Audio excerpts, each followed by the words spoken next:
Hey everybody, welcome back to Big TV. Now, if you've been keeping your ears to the ground, your eyes to the Twitter sphere, or X as it's called nowadays, you will know that we are about to sign a young player from Seattle, and that is Reed Baker Whiting. He is a fullback. He, from what I've seen, is a very capable player with a ceiling to go with it. But I've got some experts here with me. I've got Noah and Ari from the Lobbing Scorchers podcast to give us Nashville fans the best info. These guys are going to be seen him play, watch him a ton, and I want to pick these guys' brains and let you guys know what we're going to expect. So, guys, thank you so much for coming on.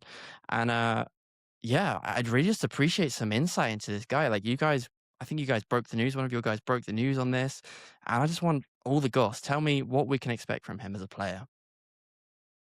Well, Seattle has had a fair amount of success in the last few years bringing up these homegrown players. They just sold Obed Vargas to Atletico Madrid. Jordan Morris is another example. They've had guys like Josh Atencio, Danny Leyva. You could go down the list, but what I can tell you is that there was a time in the last few years that Reed Baker Whiting was thought of by the pundits and the scouts as the highest ceiling potential prospect of all of them. Really big clubs at the game scouting him when he was like 16, 17 years old. And it was he was thought of as a guy that could end up going to Europe for big money transfer fees and all that stuff. So that is the type of prospect that we're talking about.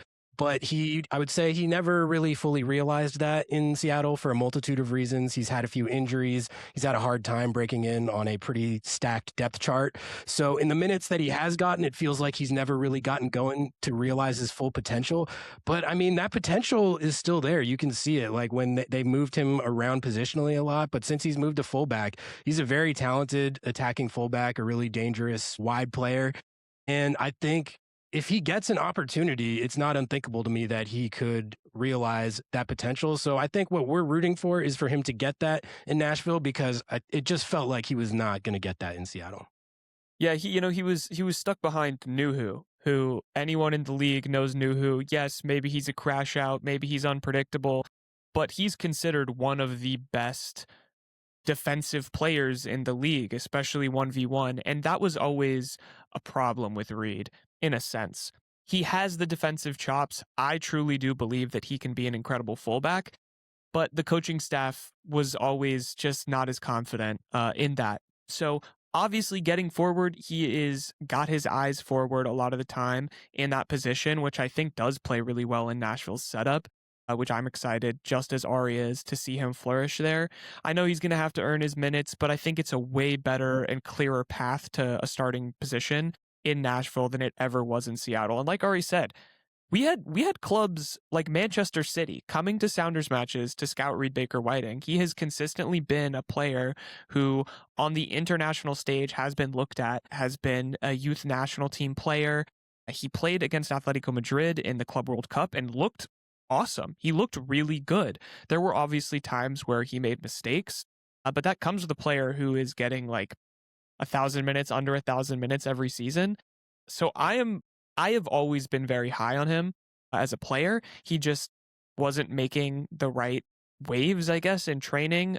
And Brian Schmetzer, I think probably even self-admittedly, is very cautious with who he puts in his defense. So it just wasn't the right fit at the right time, it seemed. And this Nashville move is incredible for him, and honestly, I think an incredible get for Nashville, especially at the reported price of $800,000 plus add-ons. That's a steal. Yeah, I mean, that's the thing for me. He seems to be a player that has that ceiling. I've heard lots of good things. I've been through the clips, obviously he's not been playing a ton of minutes, so you've got to look through and find where he's been playing. But I mean, as a player, what can we kind of expect? What's his profile? What does he like to do? What are his sort of, signature moves and attributes that you can expect from him as a player? Well, really short shorts. Yes, really short shorts, really short shin guards. But it's an interesting question because his position has been a topic of debate and it's never really gotten solidified. He came up, if I'm not mistaken, as more of like a holding midfielder, and then he kind of moved to an attacking midfielder at one point, and then they were playing him as a winger, and then they eventually decided that what they wanted to try with him in MLS was as a fullback. So that's what he's been playing the last year or two. Still don't know if that's what his best position is. I think his best attributes are as an attacking player, creating danger from out wide. His wide service is really good. So those are all things that make me feel like he's more natural as a pure attacking winger rather than a fullback. And the fullback thing also, like his 1v1 defending has gotten better, I would say, but that was the part of that position that it felt like he never really honed to like a really good MLS level. But the attacking talent, as far as I'm concerned, is all there. I mean, I think you're going to see him create a lot of danger from out wide, taking on defenders 1v1 from out wide, and then he can put in those low crosses. He can put in any type of cross that you want, and he can do it really well. So I'm interested to see how Nashville deploys him, but I mean, it's either going to be as a left back, a fullback, or a pure winger. And my first thought is like, I kind of want to see what he can do just on the wing, because that just to me seems like that's what his best attributes are. That wasn't really shining at left back. Yeah, I think, they played him a little bit up higher in the field. They would change their kind of tactics to suit him when he would come in. Nuhu is someone who plays forward but isn't necessarily effective, probably one of the least effective in the league at when he does go forward. He's gotten better, but that was always the problem too, was Nuhu was getting better at going forward and Reed was not necessarily developing his defensive skills, because the truth is you just need game time, you just need experience, you just need to make mistakes in that position to grow, and I don't think that was going to happen in Seattle. But yeah, the player you're getting is a player who has great vision, a player who is pretty good on the ball and makes those good passes and is really looking to pick his head up and push the ball forward. Amazing. Yeah, I feel like from what you guys have said, and particularly in terms of the versatility or his history of playing different positions, I feel like that might be why BJ Callahan really is kind of progressive in terms of the way he likes to play. I do feel like he's always aiming and aspiring to that total football kind of concept. And we do see, even last night, we've already changed shape into a 4-3-3, like a very traditional 4-3-3, though, with a kind of 3 almost flat in the middle and then 3 up top. And I think we are going to try and transition through different positions this season. And I think we could do with a player that can strengthen that left-hand side. We have Daniel Lubitz, who's a great left back and is good defensively. Had his best season last season with assists. But I do feel like he is getting a lot older. And I feel like we need a little bit more attack on that left-hand side. Even last night, we could see that players like Kassem are sort of stuck. They want to kind of come and glue themselves into that central position. And I do feel like Reed could do a better job. In terms of, so you guys really have him down as a left back, because there's been talk of him sort of covering for Nahar on the right and that sort of thing. He looks fairly two-footed. Do you feel like that's likely, or is he really that left-footed, left-sided player? He's right-footed. He's been playing inverted at left back, and he has played a little bit of right back, so he can definitely do that. And that's another thing, I think maybe that's another thing they're looking at doing with him. Again, I still feel like when I watch him play, it feels like he's more of a pure winger, but I think that's kind of the upshot of it. You can actually play him on either side and he's going to be able to do it pretty well. Okay, I think this is cool. I think of this in the sense of how the Sounders unlocked Pedro de la Vega. They were trying to play him at a bunch of different positions, and eventually they're like, maybe we should play him on the left wing. And then he started to look like an absolute animal. I think that could be a potential with Reed getting back on that right side. You never know. You really never know. Okay, great. I mean, and so how does this one feel to you guys? Obviously, you said that the transfer fee seems like it might be a little bit low. Like, what's the emotion among you guys as fans and how you're reacting to this overall? We're not that stoked on it. I think both of us have liked mostly, for the most part, Seattle's offseason so far, going out and getting Hassani Dotson. I feel like they've done a decent job at getting cover with Obed Vargas's departure, but I don't think either of us were expecting this trade. And my read on it is that it's not the price that I would have done it for, because with where Seattle's roster is at, they don't have natural left backs behind Nuhu to cover, really. I think their plan is to play a couple guys out of position to do that. And RBW is at least shown that he can be a capable spot starter, fill-in player at that position. And so they're relinquishing that cover, kind of selling low on a player that at one point was thought of as a guy who could go for way more money than this. And they're leaving themselves with a lot less, cover at the position. So yeah, I'm not the biggest fan of it. I thought I would have only done this for a higher price. You know, maybe they know something that we don't know, but yeah, that's how I feel about it. I mean, on a personal level, devastated. Love the kid, love the player. On a tactical level, it makes it kind of confusing to that left back position for the Sounders. We saw them in their final preseason match slot Paul Rothrock, who was a Nashville target, back into that left back position, that wing back position. So it's clear that there's a need at that position, and we seemed just like the Sounders had transferred Danny Leva, where it seemed like he was poised to get more minutes this season. It seemed very similar for Reed, and that's just not the case because he's gone. So I mean, I'm not a fan. I don't love the price tag. From what I did hear, though, the Sounders had a little bit more space in terms of converting that cash, and so that might have been something to do with this deal and them wanting to stock up on as much as they can.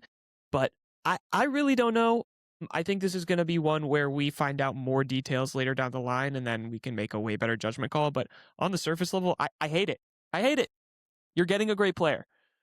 Amazing, amazing. Well, that's really good to hear. I mean, do you guys feel like there is a move for you guys to come still to kind of replace him? And who would you be looking at to do that? Like, is there a specific profile you'd be looking for, or is his versatility kind of difficult to replace?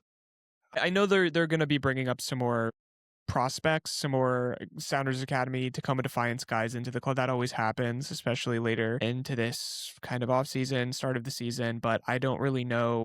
I don't really know if there's a big move for that position right now. I'm not quite sure. I think they're gonna see how the current plan they have plays. You know, it's entirely possible that a trio of Nuhu and the Pauls, Paul Ariola and Paul Rothrock, can be a good left back group, and they can achieve everything they want to achieve this year, with that being the depth chart at the position.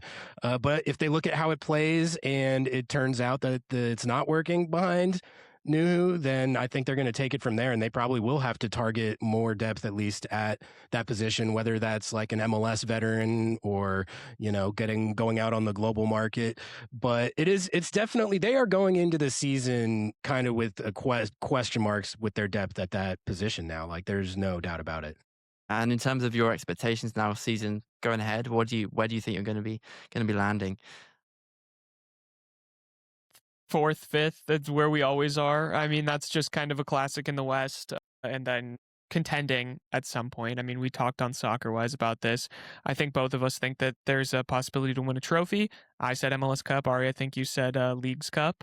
So we'll see what happens. It's a good roster, but yeah, I mean, they've lost a lot of key pieces. They're losing Obed Vargas, and then they're losing depth in Danny Leva, who went to Liga MX and is playing for Necaxa, and Reed at left back, who is playing for, in my opinion, one of the strongest contenders, I think, in Nashville. And so just to finish up then with you guys talking up Nashville a little bit there, I'd love to get a Sounders take on Nashville this year. What are your thoughts on that to finish us up? I mean, I'm thankful that we aren't going to have to, I don't know, I'm scared a little bit of them, honestly. I think they're going to be a good team, and I saw someone say this online, so I'm just going to steal this. Reed Baker-Whiting seems like the final Infinity Stone. Like, you get this young prospect for cheap, and you never know what's going to happen. Like, you might be able to demolish the whole league. We're both big on Espinoza. I love the way this roster is built. But something else, too, is like BJ Callahan, the perfect player is Reed Baker-Whiting for him. I mean, BJ knows how to develop players very well, and, you know, it is a well-coached team with a lot of pieces. Sam Surridge is a menace, and I don't know. I definitely see them contending for a trophy this season. I'm definitely not counting them out at all. Yeah, before this RBW trade even happened, Nashville were already one of my biggest picks to take a step forward this season, even from where they were last year, which I feel like you guys exceeded expectations last year, I think it's fair to say, in the first year under BJ Callahan. But I love the Espinoza move. I mean, that was the biggest free agent acquisition on the entire market that anyone made. He wasn't even supposed to be available. But now you've got one of the best wide playmakers in the entire league over the last 6 years. This is a guy who is like a easy 15 assist type guy every single year in MLS. But then the stylistic fit, I think the thing with Nashville over the last few years is it's been a little bit overly reliant on Haney Mukhtar specifically. And then even when they went out and got him Sam Surridge, it felt like it was kind of Haney Mukhtar, Sam Surridge, or bust. Like, was there enough juice around that to really be a trophy contender? I think last year that they kind of showed that maybe there wasn't. But now with Espinoza, I think there is. And he just fits so well in that trio now with Surridge and Mukhtar. That has the potential to be one of the best attacking trios in the entire league. We saw that, I think, glimpses of that in the CCC game last night. So it has all the makings of a really, really high-powered offense. And then, like, obviously a lot of defensive additions over the offseason as well. So, no, yeah, I mean, I think Nashville had one of the better offseasons in the whole league. They're set up to have a huge year. Absolutely. Well, I appreciate you guys coming on so much. I really appreciate you taking some time out of your day. Noah, where can we all find you? What can we go and do? Subscribe, listen to? Where do we find you? Yeah, we are anywhere that you could be at Lobbing Scorchers. Our YouTube channel is the best place to find all of our content. We also obviously have our podcast, Lobbing Scorchers, which has Kickoff, which is a morning show that we stream live on YouTube, 8 a.m. Pacific on Monday mornings, where we kind of cover the whole league, but specifically with an emphasis on the Sounders. Ari hosts that, and then we have our show, Lobbing Scorchers, and post-match, everything, anything you could ever want.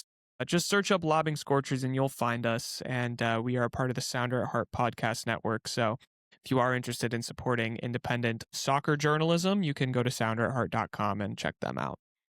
Amazing. Well, guys, thank you so much. I think you've left us Nashville fans with a lot to look forward to. I'm even more excited about this transfer now. You've said so many good things that I'm just desperate to see him put on the shirt, get that number, get signed, and see what happens. But thank you guys so much. Guys, for tuning in. Don't forget to hit the subscribe and like button. Head over and see these guys. Give them a subscribe, a like, all those things. And we'll see you in the next one. Thanks, Tyler. Yeah, thanks for having us.